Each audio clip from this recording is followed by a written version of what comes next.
Hi guys, welcome back to the Black Bibliophile channel.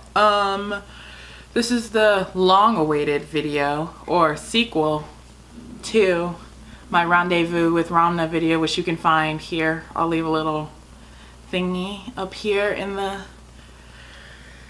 Yes, and also welcome to better lighting. I apologize for the last video. It was yellow as fuck, alright? And I know that, and I apologize.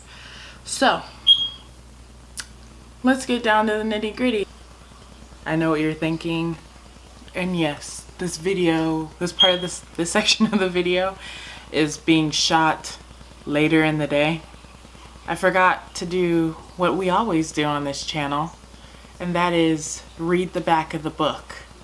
So I'm gonna insert this footage of me reading the back of this book for you guys so you know what's going on, and you know, do the damn thing. Now, I read the book on my Kindle, so I don't actually have a physical copy of it, so I'm just going to read off of Wikipedia.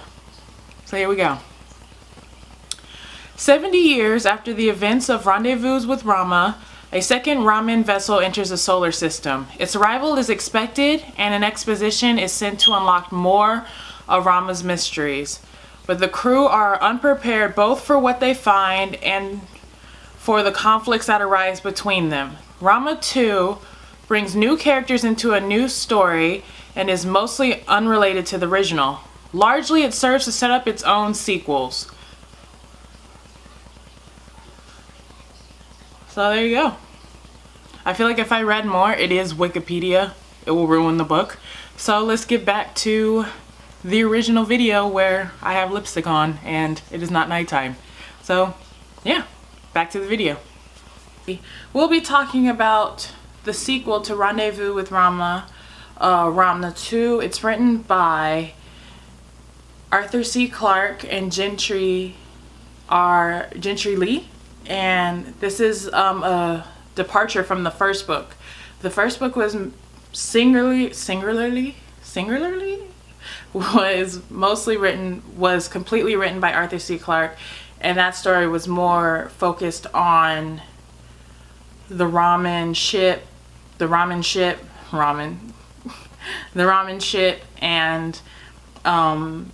the global issues that it posed as a whole. Whereas this book is more character driven. It follows 6 astronauts, but mostly the main protagonist, which you learn like literally towards the end of the book, you learn that she's like the main person is Nicole. She's the main character, and she becomes the main character in the next book too, which this is a joint video, by the way, because I'm not doing a video about the Garden of Rama because I rage quit the fuck out of that book. But let's start with Rama II. My feelings. Alright, so this book is 70 years after the initial Rendezvous with Rama book. And in the end of Rendezvous with Rama, they mention that the Ramans do things in 3s. So supposedly there's going to be a ship that comes every 3 ships that visit the proximity of our solar system. And so this is 70 years after, and that's when the next ship is coming to, or the next ship is seen coming towards Earth. So instead of panicking and try to nuke it out the sky like they did in the first book, they're like, we're gonna send some more astronauts on there. Wait, did I get confused? It was at this moment that he knew. He fucked up. See, they run together. Actually, what happens in the first book, they send astronauts to a check it out or whatever. And then the aftermath of the chaos that went on with Rama is the Earth falls into a Great Depression. There's no water. People are fleeing. All kinds of crazy shit is happening. And eventually the world government happens and they pull themselves together just in time. It's like the heyday or their golden time when shit's not on fire and people are rioting in the streets. They pull it all together right around the time the second ship is approaching Earth. So they get a team together from different parts of the world. There's a geologist from Japan, there's a linguist who's French, there's an American captain, and like a bunch of people on the crew. And it kind of plays out, this book, which is totally different from the first one because it's a more character driven story. It's less about the ramen ship and more about the people going to explore it and trying to get you invested in their lives and their characters. And it plays out like a weird it plays out like Alien, kind of. Like people just started to get picked off, like randomly picked off and like dying. And so, but they get to go deeper into the ship. And if you want to know about the first book, you can totally check out my video here again and watch that video, because it's a more in-depth look at the first book and you'll know what I'm talking about. But yeah, so that book was dope. It basically, spoiler alerts, I'm going to spoil the book for you, so if you want to read it, you should probably not watch this video. But like, okay, so all these astronauts come in to the ramen ship. There's when the world fell apart after the first ship, the colonies on the different planets were completely like alone. They didn't have any contact with Earth, so they became their own little governments. And then the government of Mercury was like, no, fuck this ship, it poses a threat to us and we're gonna bomb the fuck out of it. And Earth's like, chill guys, you don't need to do that. And so it's like a countdown, like they only have a certain amount of time to be on this ship, because Mercury is scared that the ship is going to fly.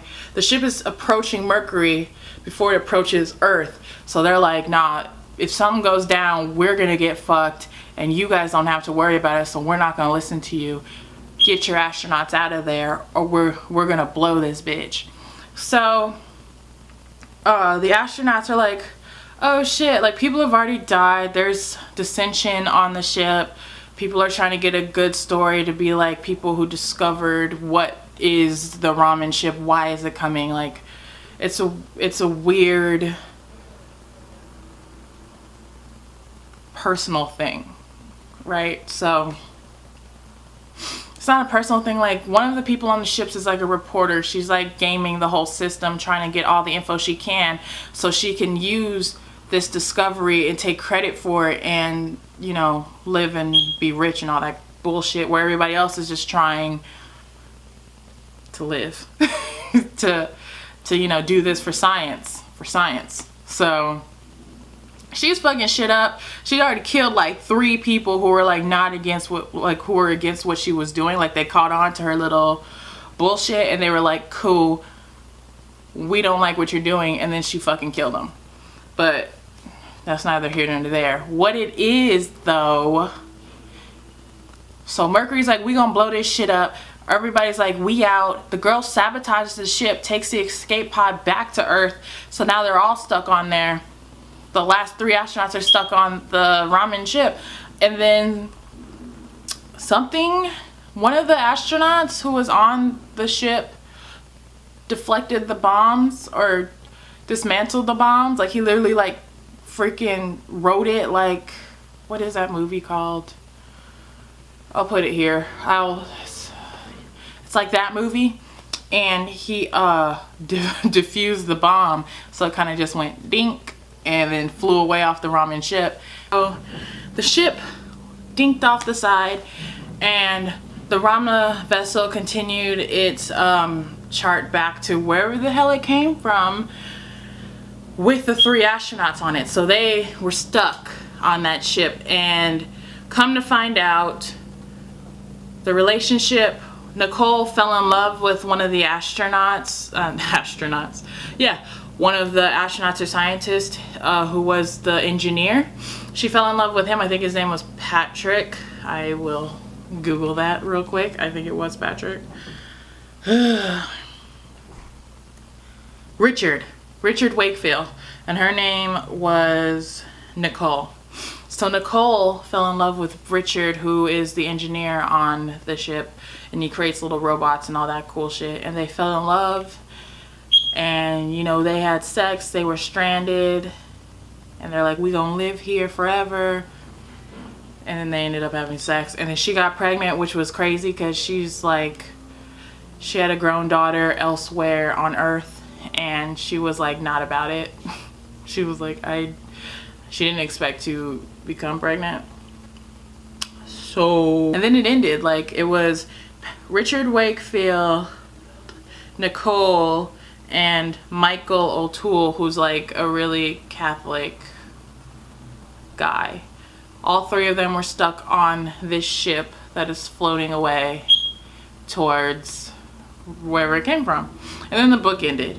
And it was great. Like, Rama II was a great story, very character driven. It was far more interesting than the first book. The first book was a little bit better with the mystery surrounding Rama. Like, you're like, ooh, mysterious ship, I wonder where it came from and all this stuff. And this one's like the same thing, but it's more, you're grounded on Earth. And you're grounded in these people's lives. You learn about their families and like the stakes of everything and the stakes of them being stuck on this ship if shit goes down. And you learn about the government and what happened to the planet. And it's really interesting that the story is more global and character driven. The writing style is completely different, and I think it's because it's Arthur C. Clarke and Gentry Lee both, you know, attacking the book together. It's good on a character-driven thing, but like, I'll get to Gentry Lee, and I feel like the books could have ended there, and I would have been cool. Like, it could have ended with Rama II, and I've been like, dope. Actually, no, because let's move on to Garden of Rama. Hi. Yes, if you're thinking to yourself, oh my god, did she forget to read the back of the third book? Yeah, I did. I also have that on Kindle, so you know I'm not physically holding the books. I just forget. So yeah, here we are. It's nighttime. You can hear the fish tank. But we're gonna film this, and then we'll get back to my review in beautiful daylight and full face. So here we go. Once again, off of Wikipedia. The Garden of Rama by Gentry Lee. The book picks up the story 9 9 months after the end of Rama II. The book follows the story of 3 astronauts from the expedition of Rama II who were trapped aboard the cylindrical alien craft. Rama II heading out towards deep space. Along the journey, 5 children were born: Simone Tassio Wakefield, Catherine Colin Wakefield, Eleanor Joan Wakefield, and Benjamin Ryan O'Toole, and Patrick Aaron O'Toole. Were born by Nicole Desjardins from her relationships with Richard Wakefield and Michael O'Toole. These children later become major characters in the next book, the 4th book, Rama Revealed. After a 12-year journey, they arrived in the vicinity of the star Sirius, where all 8 rendezvous with Raman node. So that's the book for Garden of Rama. Of course, there will be some typos of me reviewing this, because I apparently forgot how many children they had, because they were minor characters in the 2nd book. They're minor characters, yeah, in the 2nd book, and minor in the 3rd book. So they were just kind of plot devices, and we're basically with the 3 astronauts, Michael, Nicole, and Richard. Anyways, sorry if there are any mistakes in the other video. That explains why. And yeah, back to you, Jasmine. Back to you. Okay, so Garden of Rama continues with Nicole, why do I want to call him Patrick? Richard and Michael all trying to, you know, get through it and live on this ship. They find somewhere, like, so the thing is set up like it was in the 1st book. Rama is very similar to the 1st one. It's a little bit different. Rama II is a little different. It's been adapted or whatever, but they're still in the middle of the ocean in Rama, the Rama ship in the city, and they find this underground room that they figured out they can make into their living quarters, and they can fabricate it however they like. So they're down in this thing in Garden of Rama, you know, raising the kid. And it like spans over years. They're on that ship for a long ass time. They have like 4 kids or some shit. I think 4. I'm pretty sure 4. I could be wrong. Just tell me I'm wrong in the comments and I'm sorry, okay? It's been a minute since I've read this book. But I remember why I was mad. So the beginning was just their family life and them growing up on the ship and like worrying about what happens when they get to where they're going. What's going to be waiting for them on the other side. Like, what is this? They eventually find out that Rama is like an ark, and it's like collecting species from different solar systems and taking them to basically like this menagerie of creatures to be studied and learned from. So they have all these kids and they're doing the damn thing. And I liked this book because the main character is a black woman. Nicole is a black woman. In this book, they focus more on her past and her life. She's half black, half white, in her life in like Nigeria. I think it's Nigeria. In Africa. In the continent of Africa. And how her family there, how she had to go through a ritual as a young girl as a part of that side of her family to honor her mother. And it was very interesting, and she keeps having these visions and all this stuff. She's raising her kids with Patrick, who's like slowly, his name is not Patrick, with Richard, who's getting like more and more distant and like a little crazy, a little stir crazy, and like getting cabin fever and wanting to, you know, he loves her and the family, but he's like, eh. And Michael's just, you know, being a really nice babysitter. He's just in the back chilling, being a babysitter. And then Nicole realizes, like, it's been like, I want to say 5 years that they've been living on Rama II. And she realizes that if they're stuck here, their kids don't have any genetic diversity. They don't have anybody to mate with or be with if they want to, you know, thrive and have normal adult lives. So she's looking at Michael like, if I bone with Michael and we have kids, then those kids, my kids with Richard and my kids with Michael, can be together and not have issues genetically. Kinda. It gives them enough genetic diversity that they can do the damn thing or whatever. But I'm like, this is on the book got a little weird for me, because I was like, she's making like all of this is logical, but like it's awkward. And then finally Rama reaches where they're supposed to be. And by the way, she did have kids with Michael. I think she had like 1 or 2 kids with Michael. And to create that genetic diversity. Sorry if you can hear those car horns. There's people outside honking. But let's get to why I hate this book. So they get to the after thing, and it's in a menagerie full of different creatures. And the Ramans, not the Ramans, but the people running it are like, we only need a birthing female and a virile male to stay here. The rest of y'all can go home. And she was like, all right. But she leaves like one of her kids with Michael. And the kid is like 14. And they're the mating pair that's supposed to like procreate so the menagerie people can watch them and learn about the human race or whatever. And I'm like, that's pedophile stuff. That makes me uncomfortable. That makes me uncomfortable. So they got married and they did the damn thing, and then mom and dad left. So, you know, the ship comes around 3 times.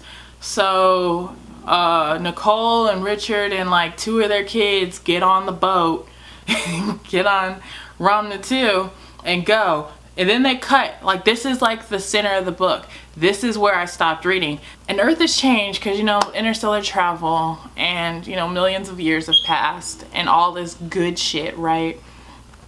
I can't even talk about it because it jumps the shark to me personally. Like, we didn't need this. Like, I'm fine with learning about their lives, because let me back up. At the menagerie, the menagerie are the people who built the Rama ship, right? So they're with Nicole and Richard prefabbing the ship to make it more human friendly. So they're designing villages, they're libraries, schools, all kinds of shit. They're designing this huge like city for people to live in, because they want to send the ship back to pick up more people. They already forward a message to Earth saying like, we need this many people, get ready, we're coming to pick them up. They better be waiting in orbit for us to swoop them up and put them in our city. Right? Cool. There are going to be more people. There's going to be a big town. It's going to be dope.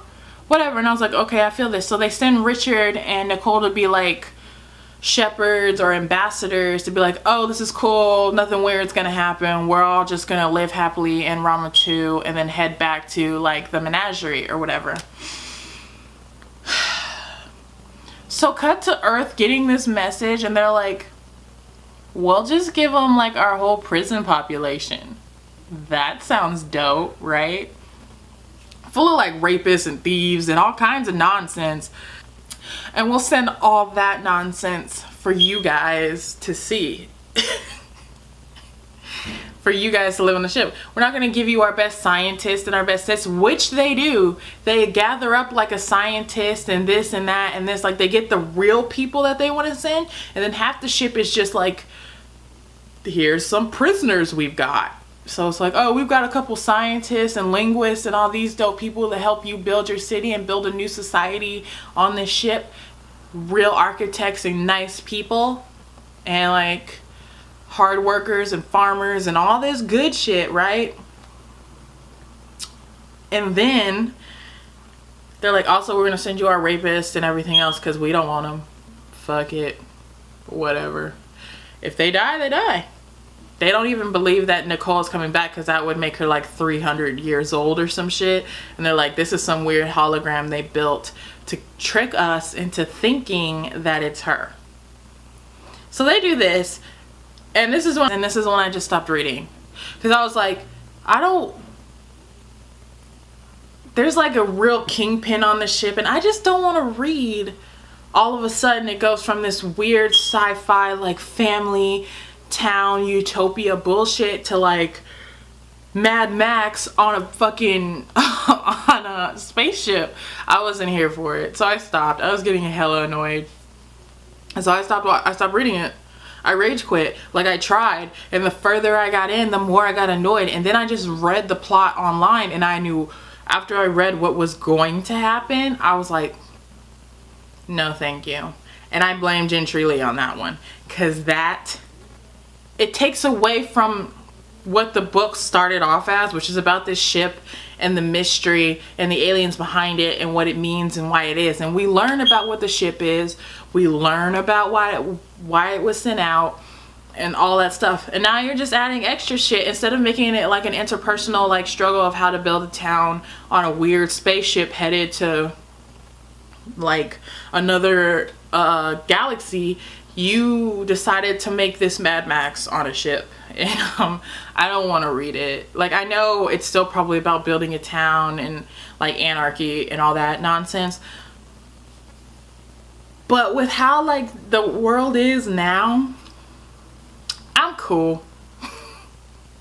I'm cool. Like I don't need it. And like I had to get through like the pedophilic parts to get to the Mad Max parts, and I was like, this book's jumped the shark a long time ago. So I should just stop and just remember fondly Rendezvous with Rama and Rama II. So Garden of Rama, like the first like 50 pages, dope as fuck. There's dudes like constructing next to my house, and they're just talking real fucking loud. Like those two books and like the first 50 pages of Garden of Rama, good stuff until you hit the pedophile stuff, and then you're just like, it just kind of all towards the end. So, you know, I recommend Rama II. not so much Garden of Rama. But you know, read whatever you want. I'm not finishing the series, so if you guys want me to finish the series, you are shit out of luck, because I'm not gonna, because it was not good, and I am not sorry. It was not my cup of tea. Rendezvous with Rama 1 and Rendezvous in Rama 2. Good shit, interpersonal, like world building, cool stuff and going on in book 2. Book 3 was just like, why not Mad Max on a ship? Not here for it. So, yeah. Thanks for watching this video. Sorry it took forever to tell you guys what I thought about Rendezvous with Rama 2 and Garden of Rama. Also, sorry that my summary of those books is so vague and in pieces. I remember the books. I just, you know, I'm going on feelings here. Thank you for tuning into this video. Sorry it took so long to shoot it. Yeah, you guys, there'll be another video next week about a book that I'm reading right now. Probably gonna be this book right here. And yeah, you could also want to say thank you to my first Patreon, Clinton DeVille. You're awesome. Thank you. Appreciate you. And let you all know that I have a Patreon account. If you want to learn more about that, you can watch the last video. And I'll leave all the links down below, how to get in on that. You can follow me on Twitter.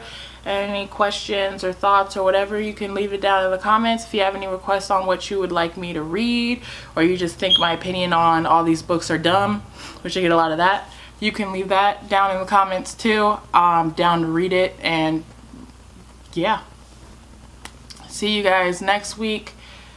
And oh, if you guys are also interested, there's a new podcast episode going up. It's all focused on graphic novels and comics. Check that out. That link will be in the comments too, and in the description too.